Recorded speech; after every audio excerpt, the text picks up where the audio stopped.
Reagindo à tragédia. E quanto aos eventos realmente trágicos? Muita gente pode assumir a responsabilidade por problemas relacionados ao trabalho e talvez por ver TV demais quando deveria estar brincando com os filhos ou sendo produtiva. Mas quando assuntos são tragédias, a reação automática é puxar a cordinha de emergência no trem da responsabilidade e saltar logo que ele para. Algumas coisas são simplesmente dolorosas demais para assumir. Mas pense comigo, a gravidade do evento não altera a realidade dos fatos. Por exemplo, se você for assaltado, é claro que não é culpa sua, ninguém jamais escolheria passar por isso. Porém, assim como na hipótese do bebê deixado à sua porta, você passa a ser responsável por uma situação de vida ou morte. Você revida? Entra em pânico? Fica paralisado? Avisa a polícia? Tenta esquecer e fingir que nunca aconteceu? Todas essas possibilidades de reações são escolhas que você é responsável por fazer ou rejeitar. Você não escolheu o assalto, mas mesmo assim lhe cabe gerir o impacto emocional e psicológico da experiência e tomar as devidas providências legais.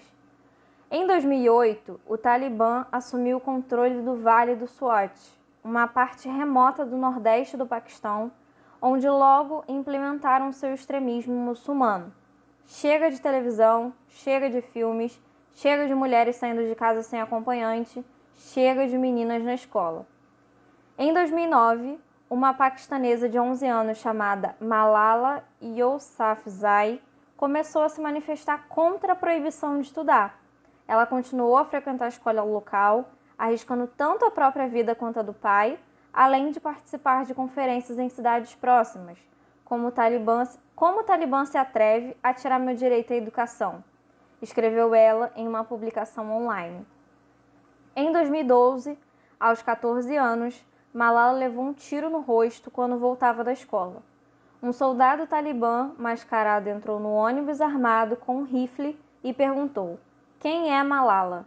Digam ou atirem todo mundo." Malala se identificou, uma escolha incrível por si só, e o homem atirou na cabeça dela na frente de todos os passageiros.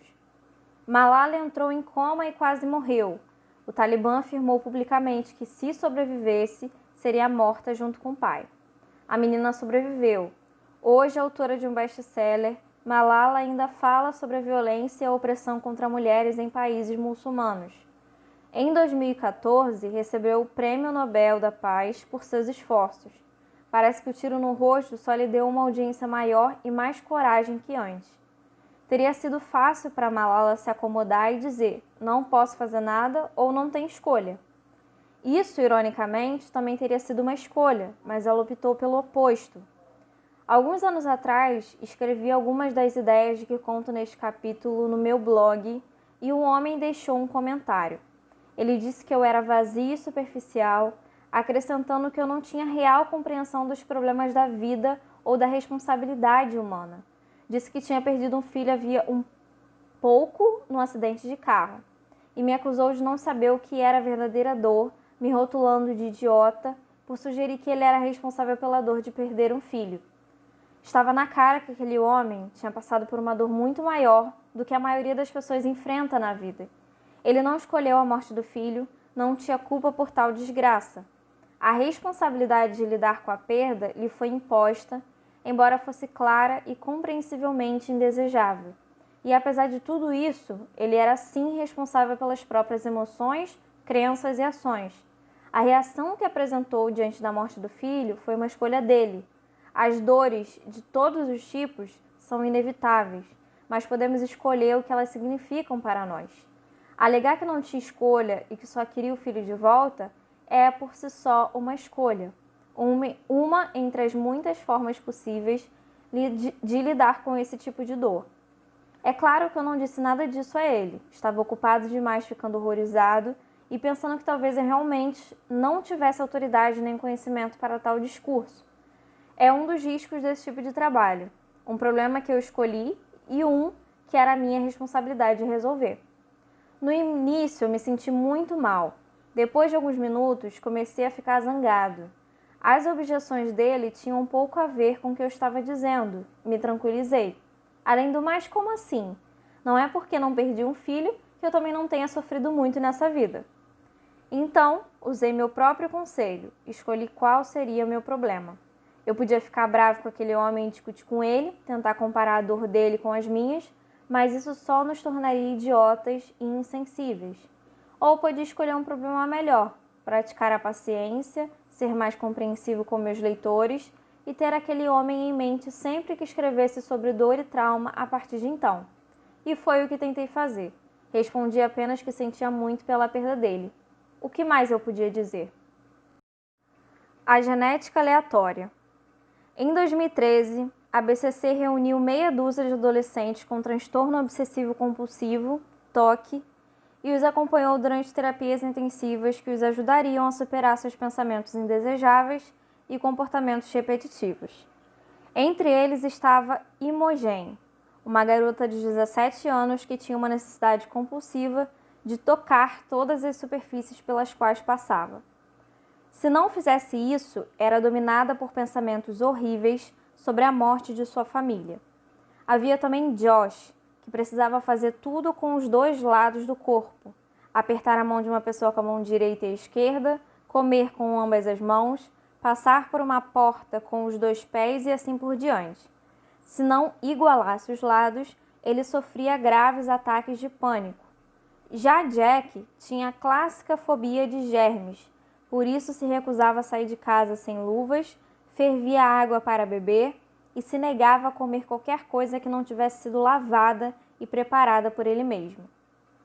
O TOC é um transtorno mental que pode ser controlado, e como veremos, esse controle se resume a equilibrar os valores do indivíduo diagnosticado. A primeira coisa que os psiquiatras desse projeto fazem é dizer aos jovens que eles devem aceitar as imperfeições de seus desejos compulsivos. Por exemplo, quando Imogen tem pensamentos horríveis sobre a morte dos familiares, ela deve aceitar que eles podem de fato vir a morrer e que não há nada que ela possa fazer para impedir isso. Ou seja, Imogen é informada de que os acontecimentos não são culpa sua. Josh é convencido a aceitar que, a longo prazo, equalizar todos os seus comportamentos para torná-los simétricos prejudica sua vida mais do que os ocasionais ataques de pânico. E Jack é lembrado que, por mais que se esforce, os germes sempre estão presentes e sempre podem infectá-lo.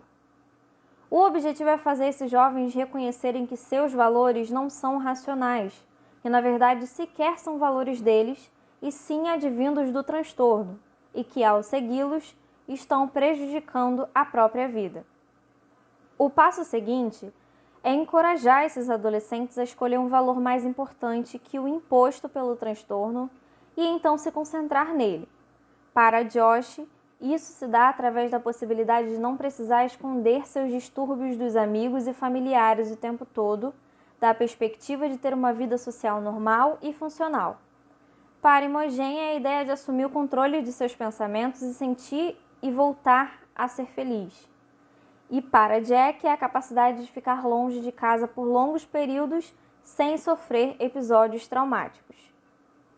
Com esses novos valores em mente, os adolescentes começam exercícios intensivos de dessensibilização que os obrigam a colocá-los em prática. Acontecem ataques de pânico, lágrimas rolam, Jack soca vários objetos e imediatamente em seguida lava as mãos. Mas no fim do documentário, grandes progressos ficam claros. Imogen não precisa mais tocar todas as superfícies que vê, ela diz: ainda há monstros no fundo da minha mente e provavelmente eles sempre estarão lá, só que agora estão se acalmando. Josh consegue passar períodos de 25 a 30 minutos sem igualar os movimentos dos dois lados do corpo. E Jack, que talvez tenha tido a melhora mais visível, consegue ir a restaurantes e beber de garrafas e copos sem lavá-los. Jack resume bem o que aprendeu. Eu não escolhi esta vida, não escolhi esta doença péssima, esta coisa horrível, mas posso escolher como conviver com ela. Eu preciso escolher como conviver com ela. Muitas das pessoas que nascem com um problema específico, seja toque, baixa estatura ou outra coisa completamente diferente, acham que estão perdendo algo muito valioso. Sentem que não há nada que possam fazer, então evitam a responsabilidade pela situação. Elas concluem: Eu não escolhi essa genética horrível, então não é minha culpa as coisas darem errado. E é verdade, a culpa não é delas, mas a responsabilidade sim. Na época da faculdade eu tinha uma fantasia meio delirante de me tornar jogador profissional de pôquer. Ganhei dinheiro e tudo mais e foi divertido, mas depois de quase um ano jogando a sério eu desisti. Passar a noite inteira acordado olhando para uma tela de computador, ganhando milhares de dólares em um dia e perdendo a maior parte no dia seguinte, não era estilo de vida para mim. Além disso, não era o meio mais saudável ou emocionalmente estável de ganhar a vida. Por incrível que pareça, no entanto, o tempo que passei jogando pôquer influenciou profundamente o meu jeito de ver a vida. A beleza do pôquer é que, embora a sorte esteja sempre envolvida, ela não determina os resultados a longo prazo. Uma pessoa pode receber uma mão horrível e vencer alguém com uma mão sensacional. A pessoa que recebe boas cartas tem uma probabilidade maior de ganhar, é claro, mas no final das contas o vencedor é determinado pelas, sim, você adivinhou, escolhas que faz ao longo do jogo. Eu vejo a vida da mesma forma. Todos nós recebemos cartas aleatórias no início do jogo, algumas cartas melhores. E embora seja fácil nos fixar no que está na mão e sentir que nos ferramos, na verdade o jogo está nas escolhas que fazemos com essas cartas, nos riscos que decidimos correr e nas consequências com as quais escolhemos viver. Quem de maneira consistente faz as melhores escolhas diante das situações que se apresentam, acaba ganhando no pôquer e na vida, não necessariamente quem tem as melhores cartas.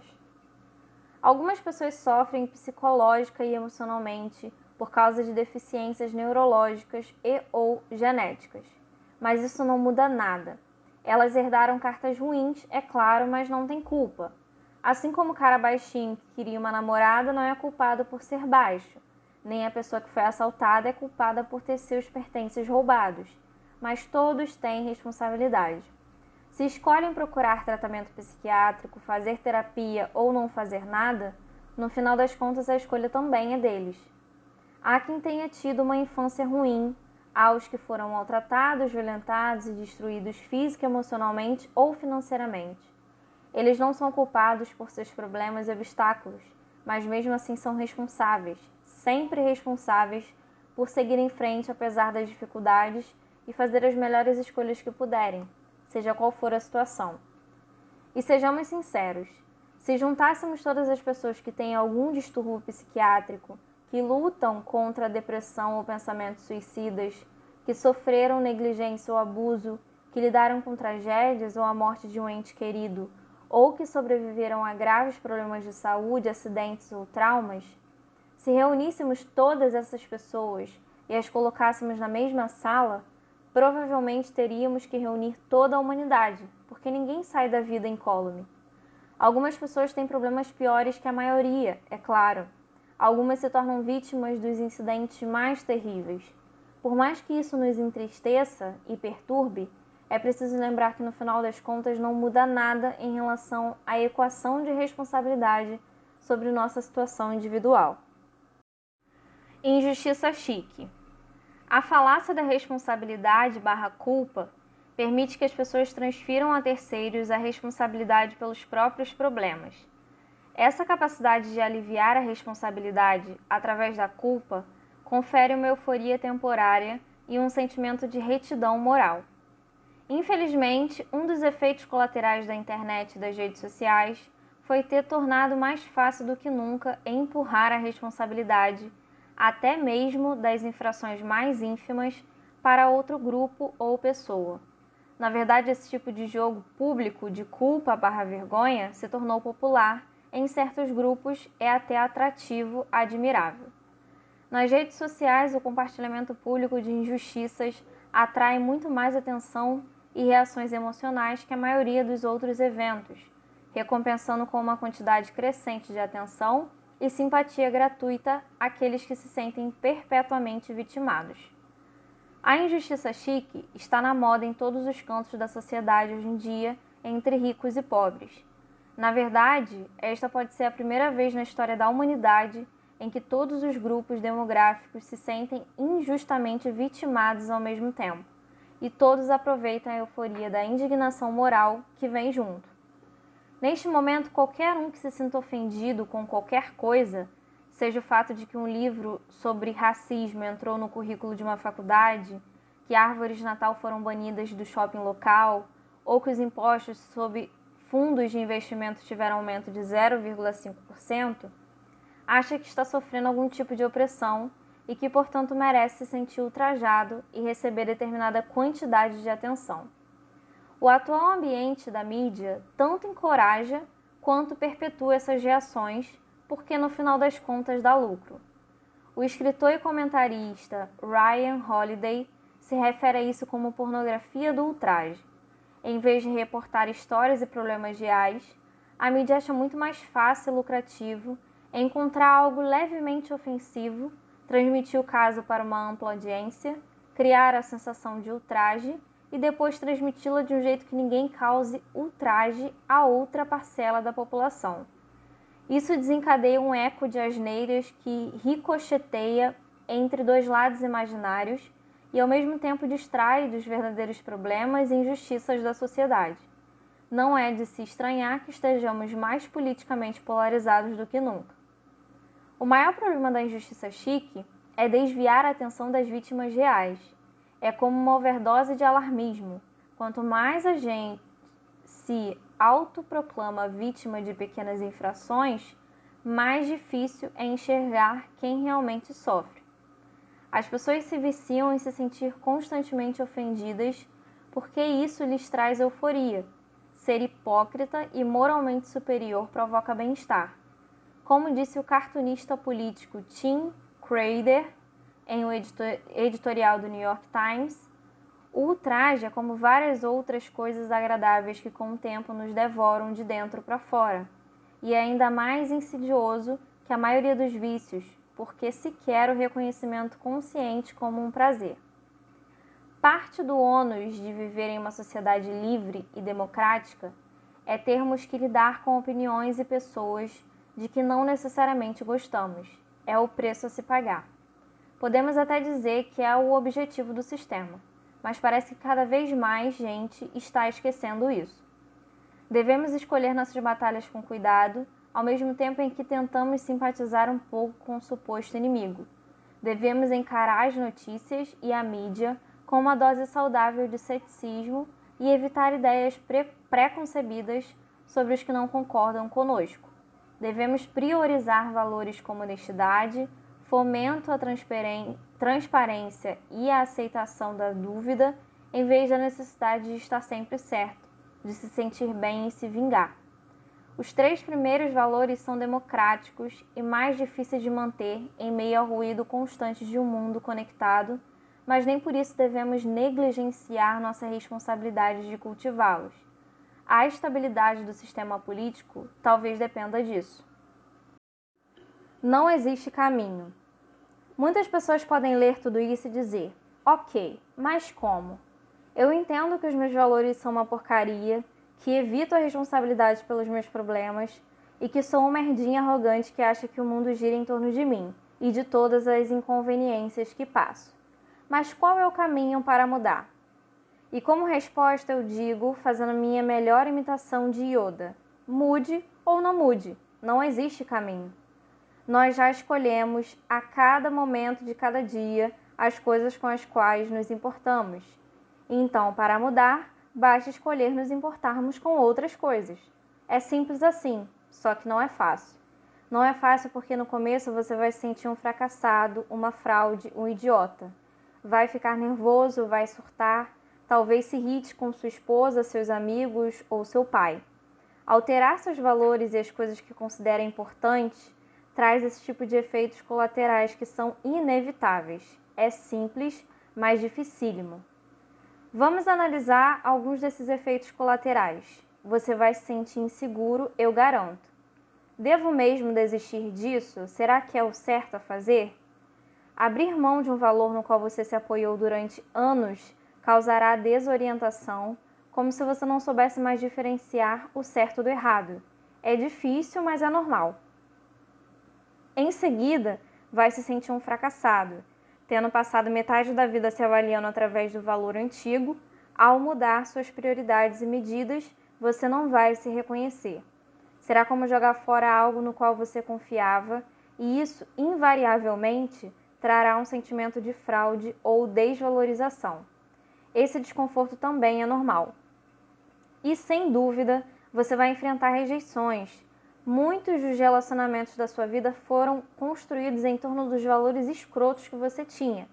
Então, no momento em que abre mão deles, no momento em que decide que estudar é mais importante que se divertir, que se casar e ter uma família é mais importante do que fazer sexo sem compromisso, que ter um trabalho no qual você acredita é mais importante do que simplesmente ganhar dinheiro, essa reviravolta reverbera em seus relacionamentos. Muitos deles acabam explodindo bem na sua cara. Isso também é normal e também vai ser desconfortável. São efeitos colaterais necessários, embora dolorosos, de escolher se importar com outras coisas, coisas muito mais importantes e dignas da sua energia. À medida que for reavaliando seus valores, você enfrentará resistência interna e externa, e sobretudo vai se sentir inseguro e se perguntar se o que está fazendo é errado. Como veremos, isso é bom. Capítulo 6. Você está errado em tudo, eu também. 500 anos atrás, os cartógrafos acreditavam que a Califórnia era uma ilha. Médicos acreditavam que abrir um corte no braço de uma pessoa ou fazê-la sangrar por qualquer parte do corpo curava doenças. Cientistas acreditavam que o fogo era feito de algo chamado flogisto. As mulheres acreditavam que passar urina de cachorro no rosto amenizava os sinais de envelhecimento. Os astrônomos acreditavam que o Sol girava em torno da Terra. Quando era pequeno, achava que medíocre era um tipo de legume que eu não queria comer. Achava que meu irmão tinha encontrado uma passagem secreta na casa da minha avó porque ele conseguia ir para o quintal sem sair do banheiro. Alerta de spoiler, era uma janela. Por algum motivo qualquer, eu também achava que quando meu amigo ia com a família para Washington, D.C., eles tinham conseguido voltar no tempo para a época dos dinossauros. Na adolescência, eu dizia para todo mundo que não me importava com nada, quando na verdade me importava demais. Outras pessoas governavam meu mundo sem que eu soubesse. Eu achava que a felicidade era determinada pelo destino e não pelas minhas escolhas. Achava que o amor era algo que simplesmente acontecia, que não exigia esforço e empenho. Eu achava que ser descolado era algo a ser aprendido com os outros e que exigia prática, não que era um conceito criado por nós mesmos. Pensei que ficaria para sempre com a minha primeira namorada. Quando esse relacionamento acabou, achei que nunca mais amaria outra mulher. Então, quando amei outra mulher, achei que só amor às vezes não é suficiente. Foi quando percebi que cada indivíduo decide o que é suficiente e que o amor pode ser o que permitimos que seja. Em todos esses momentos eu estava errado, em todos os aspectos. Passei boa parte da vida equivocada em relação a mim mesmo, aos outros, à sociedade, à cultura, ao mundo, ao universo, a tudo. E espero continuar assim até morrer. Assim como o Mark de hoje pode olhar para trás e ver cada defeito e erro do Mark do passado, um dia o Mark do futuro vai olhar para as ideias do Mark de hoje, incluindo este livro, e perceber falhas semelhantes. E vai ser bom, porque vai indicar que cresci. Segundo dizem, Michael Jordan certa vez afirmou que falhou muitas vezes e que por isso chegou lá. Bem, eu sempre estou errada em relação a tudo, e é por isso que minha vida está em constante melhora. Crescimento pessoal é um processo infinitamente repetitivo. Quando aprendemos algo novo, não passamos de errados a certos, passamos de errados a um pouco menos errados. E quando aprendemos algo adicional, passamos de um pouco menos errados a um pouco menos errados do que antes, e em seguida a menos errados ainda, e assim por diante. Aproximar-se da verdade e da perfeição não leva à verdade nem à perfeição. Não devemos procurar a resposta certa, e sim tentar eliminar nossos erros de hoje para estarmos um pouco menos errados amanhã. Visto dessa perspectiva, o amadurecimento é um processo bastante científico. Nossos valores são nossas hipóteses. Esse comportamento é bom e importante, aquele outro não. Nossas ações são as experiências, as ações, as emoções resultantes e os padrões de raciocínio são os dados disponíveis. Não há dogma correto nem ideologia perfeita. Existe apenas o que sua experiência demonstrou ser certo para você. Mesmo assim, provavelmente essa experiência também está meio errada. Uma vez que você, eu e todo mundo temos necessidades, histórias pessoais e situações de vida diferentes, inevitavelmente chegamos a respostas corretas diferentes sobre o significado da vida e sobre como devemos viver. Minha resposta correta envolve viajar sozinho por anos a fio, morar em lugares obscuros e rir dos meus peitos. Pelo menos era essa a resposta correta até pouco tempo atrás. Certamente ela vai mudar e evoluir, porque eu mudo e evoluo. E conforme avanço em idade e em experiência, vou reduzindo meus erros e ficando cada vez menos errado todos os dias. Tanta gente fica obcecada por estar certa a respeito da vida que acaba não vivendo. Uma mulher é solteira e se sente só, quer um parceiro, mas nunca sai de casa nem faz nada para mudar esse quadro. Um homem trabalha como louco e acha que merece uma promoção, mas nunca diz isso explicitamente ao chefe. Os outros dizem que ambos temem o fracasso, a rejeição, ouvir um não. Não é essa a questão. A rejeição dói. Ok, fracassar é uma merda. Mas nos apegamos com mais força a algumas certezas. Certezas que temos medo de questionar ou abandonar, valores que deram significado à nossa vida ao longo dos anos. A mulher não sai para conhecer parceiros em potencial porque seria obrigada a confrontar as crenças que nutre sobre a própria capacidade de atração. O homem não pede uma promoção porque teria que confrontar as crenças que nutre sobre as próprias habilidades. É mais fácil perpetuar a certeza dolorosa de que ninguém acha você atraente ou de que ninguém reconhece seus talentos do que pôr isso à prova e descobrir se condiz com a realidade. Crenças desse tipo, não sou bonita, então por que me dar ao trabalho? Ou meu chefe é um babaca, então por que me dar ao trabalho? São feitas para nos proporcionar conforto imediato, hipotecando uma felicidade e um sucesso maiores para o futuro. São péssimas estratégias a longo prazo, mas mesmo assim nos apegamos a elas por presumirmos que sejam corretas, por presumirmos já saber o que virá. Em outras palavras, presumimos saber o fim da história. A certeza é inimiga do crescimento. Nada é certo até acontecer. E mesmo assim não deixa de ser questionável. Daí a necessidade de aceitar as imperfeições inevitáveis dos nossos valores, pois sem isso não conseguimos crescimento algum.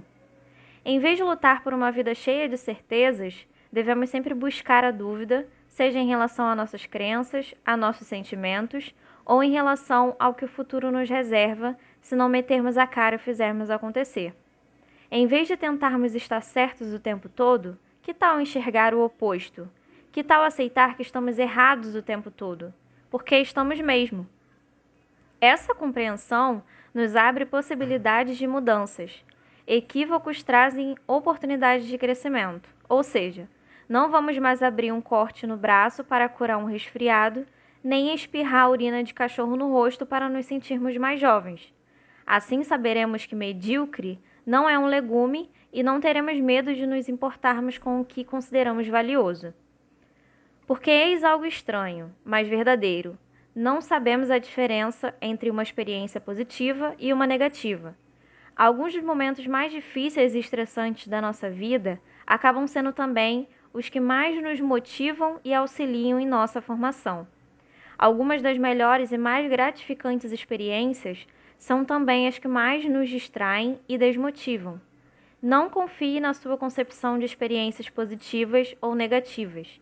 Só sabemos o que dói e o que não no momento, e isso não vale muito. Assim como ficamos horrorizados ao imaginar como as pessoas viviam 500 anos atrás, imagino que daqui a 500 anos muitos rirão de nós e das certezas que temos hoje.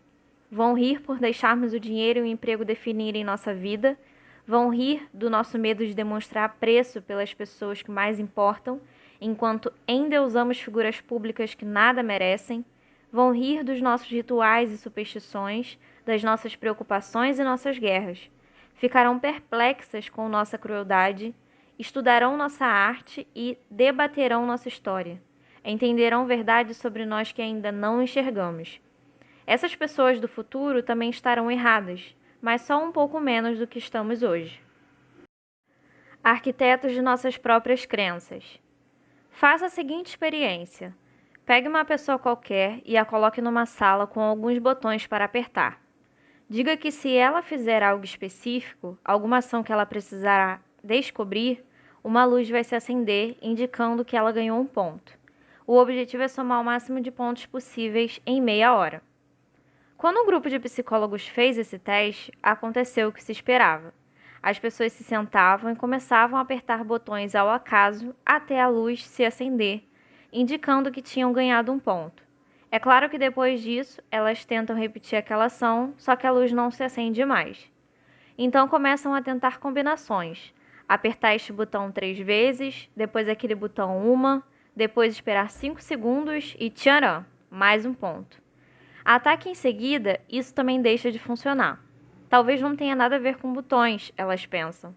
Talvez tenha a ver com a minha posição na cadeira, ou o que estou tocando. Talvez tenha a ver com meus pés. Plim, mais um ponto. Sim, talvez sejam os pés e depois apertar outro botão. Plim. Geralmente, cada pessoa leva de 10 a 15 minutos para descobrir a sequência específica de ações para obter mais pontos. Costuma ser algo estranho, como ficar num pé só ou apertar uma longa sequência de botões por um tempo específico, com o corpo voltado para determinada direção. Sabe o que é mais engraçado? É tudo aleatório.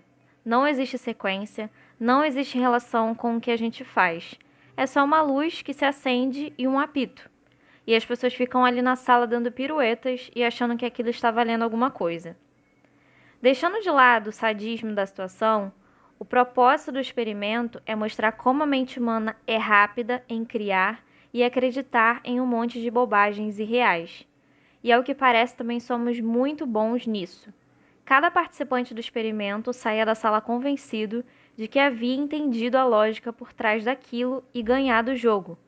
Todos acreditavam ter descoberto a sequência perfeita de botões. Só que os métodos criados eram tão únicos quanto os indivíduos colocados à prova. Um homem inventou uma sequência enorme de acionamentos dos botões que só fazia sentido para ele. Uma jovem se convenceu de que uma das ações necessárias era bater no teto determinado número de vezes. Saiu da sala esgotada de tanto pular. Nosso cérebro é uma máquina de gerar significado. O que entendemos por significado são associações mentais entre dois ou mais eventos. Se apertamos um botão e vemos uma luz se acender, concluímos que o botão foi a causa e a luz a consequência. Em essência, significado é isso: botão, luz, luz, botão. Vemos uma cadeira, notamos que é cinza. Nosso cérebro estabelece uma associação entre a cor cinza e o objeto cadeira e elabora um significado. A cadeira é cinza. Nossa mente está sempre em atividade, gerando mais e mais associações para nos ajudar a entender e controlar o ambiente que nos cerca. Tudo que vivemos, seja interna ou externamente, gera novas associações e conexões mentais. Tudo, desde as palavras nesta página, passando pelos conceitos gramaticais que você usa para entender as frases, até as divagações em que sua mente se perde quando meu texto fica chato ou repetitivo. Cada um desses pensamentos, impulsos e percepções é composto de milhares de conexões neurológicas que, disparadas ao mesmo tempo, iluminam sua mente com um clarão de conhecimento e compreensão. Só tem dois problemas. Primeiro, o cérebro é imperfeito. Confundimos o que vemos e ouvimos, esquecemos fatos e fazemos interpretações incorretas. Segundo, o cérebro tende a se apegar aos significados que criamos. Somos tendenciosos em relação ao que assimilamos e relutamos em nos desapegar do que nossa mente criou. Mesmo quando temos evidências que contradizem o significado estabelecido, preferimos ignorá-las e manter nossa crença. Como disse o comediante Emo Phillips, certa vez, eu achava que o cérebro era o órgão mais maravilhoso do meu corpo. Depois percebi quem estava me dizendo isso. A triste verdade é que a maior parte do que sabemos e acreditamos é produto das inexatidões e tendências inatas desse órgão. Muitos dos nossos valores, a maioria deles, são produtos de eventos que não representam o mundo como um todo ou de um passado totalmente deturpado pela memória. O resultado? Grande parte das nossas crenças é incorreta, ou, para ser mais exato, todas são. Algumas apenas são menos que outras. A mente humana é um amontoado de inexatidões, e apesar de isso ser um conceito desconfortável, aceitá-lo é muito importante, como veremos.